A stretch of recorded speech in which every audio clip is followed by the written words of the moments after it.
Now, in the world of Zelda, there's one thing that always comes back. Are you talking about Ganondorf, Wily? Or maybe the Master Sword? No, wait, it has to be the Triforce!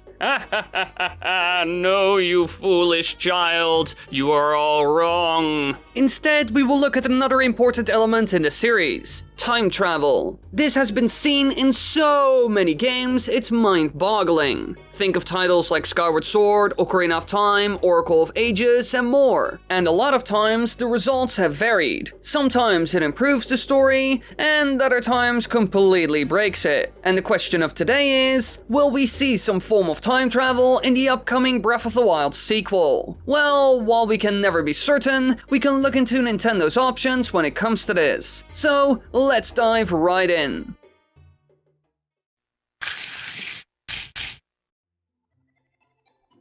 Now, first of all, how is time travel even used in the Zelda games? Well, usually it comes down to two potential types, and both are seen in Ocarina of Time. The first type is time travel that's used for story purposes, and this one is seen the most by far. As most of you know, it even had a huge impact on the story of the entire franchise because of the timeline split. And all of that was because of Ocarina of Time, because the time travel in this game had a huge impact. As we all know, you start off in what's called the Child Link era, and here your mission is to retrieve the sacred stones, which act as a key to open the door of time, where the Blade of Evil's Bane, the Master Sword, lies. And you need this weapon in order to defeat Ganondorf. But in the end, you're not old enough to wield it, and so you have to wait in the Sacred Realm for many years before you can even use it. As you can imagine, this had a huge impact on the game's story, because all of a sudden the Sacred Realm was wide open and Ganondorf was free to do whatever. And so many years went by with no hero in sight. And so when Link later on returns in the adult timeline, he has to visit temples to free the ancient sages, whose goal is to seal Ganon from the world of light. And in the end, the world was transformed with Ganondorf being its dark ruler, with a lot of regions suffering from his evil influence. So all of this has a huge impact on the story. People change, locations change, everything changes.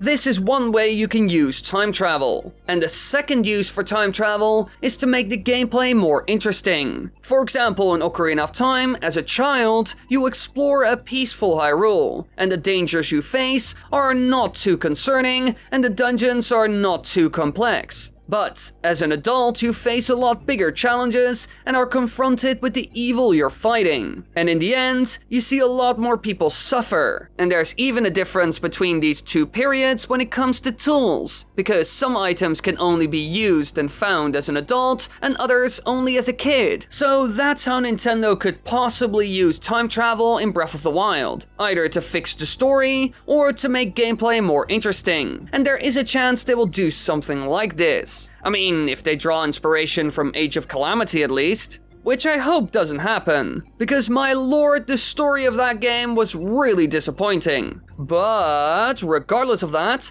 what could Nintendo do when it comes to time travel in a Breath of the Wild sequel? Well, personally, I don't expect that it will affect the gameplay too much, and that's only because of one reason. Nintendo doesn't like to reuse concepts a lot, at least when it comes to gameplay. In terms of story, they love to repeat the same thing over and over. One great example of this is when they sort of remade A Link to the Past for the 3DS, but in the end, it sort of became its own thing. I'm talking about A Link Between Worlds, which features the same version of Hyrule and a similar story in terms of idea, but with new characters and gameplay elements. In A Link to the Past, you travel between Hyrule and the corrupted Sacred Realm, which is basically a dark version of Hyrule. And in A Link Between Worlds, you go to Lorule, which is a parallel dimension that is also very similar to Hyrule. So clearly these games are very much alike. However, there's one difference: the wall merging mechanic. This is one of the game's major new abilities, which is tied to both the plot and used heavily as a gameplay element. Now, this ability can be used to cling to and move along walls, fit through crevices, and access Lorule, among other features. but it does deplete the energy gauge, so it can't be used indefinitely. Clearly there are limits, but this does show off that even though this game is basically a link to the past, Nintendo had to add something to make a difference. And after this, the wall merging concept never returned. And this also happened with so many other concepts. For example, the masks in Majora's Mask, the free-form sailing in the Wind Waker, and the Wolf Link form from Twilight Princess. So, because of that, I would say that the chances of time travel playing a role in the gameplay of Breath of the Wild sequel are very low. However, when it comes to the game's story, the chances of seeing time travel in some way is a lot higher. However, when it comes to the game's, like I said, there are a number of Zelda games where time travel plays a huge role in the story. And when it comes to Breath of the Wild 2, the Skyward Sword style of time travel probably fits best. In that game, it's mostly used to escape from evil and change events in order to still succeed. So how could time travel affect the story of the Breath of the Wild sequel? Well, I got two ideas, but I will admit we don't have a lot of information on the game. You gotta remember that we only had like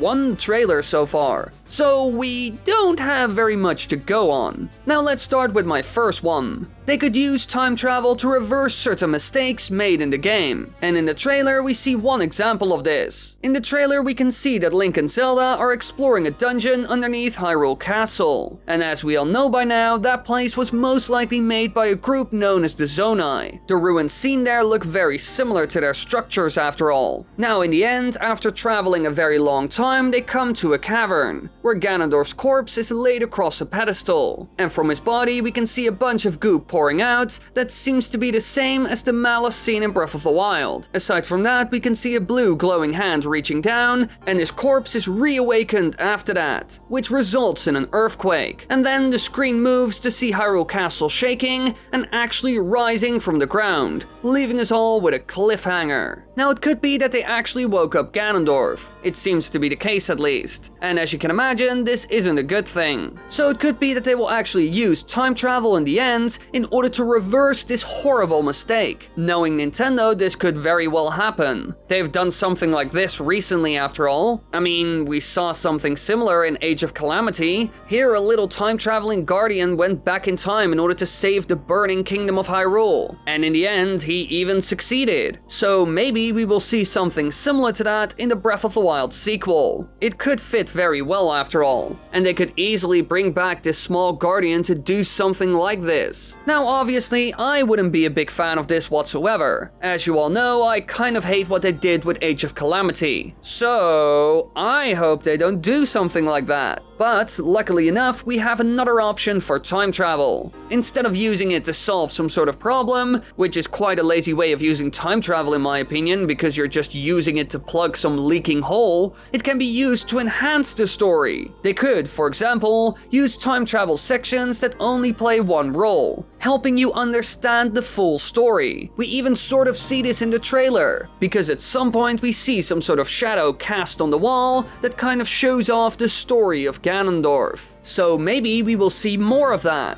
and Nintendo will use some sort of time travel in order to achieve this. For example, there's some sort of orb that can take you back to certain periods in time, so you can experience the backstory of Ganondorf firsthand. That way you can see and hear all of this up close, and it would certainly make the story a lot richer. So this kind of time travel is amazing, and would be a lot more fun in my opinion. And we have sort of seen this before in Breath of the Wild. Because after undergoing a century-long rejuvenation process in the Shrine of Resurrection, Link's memories are fragmented. And so, throughout the events of the game, he slowly regains his memory as certain locations or objects spark his recollection. With a total of 18 memories, and they can be recovered in any order, giving more context to the whole story of the game, especially what happened before the attack of Calamity Ganon. So these time travel visions that tell Ganondorf's story can be used in a similar way. However, I would say that it would be best to put these in the main story somehow. And that's because most people didn't see a lot of these memories in Breath of the Wild, which certainly made the story less interesting for them. So I think it would be better to put that somehow in the main story. So clearly, time travel can play quite an interesting role in a Breath of the Wild sequel, either directly in the story or to make the story more well-rounded. Now, if Nintendo will use time travel is a mystery, of course. They can be incredibly unpredictable after all. So in time, we will see what happens. But I really hope we get to see something soon. It's been too long, Nintendo. Please,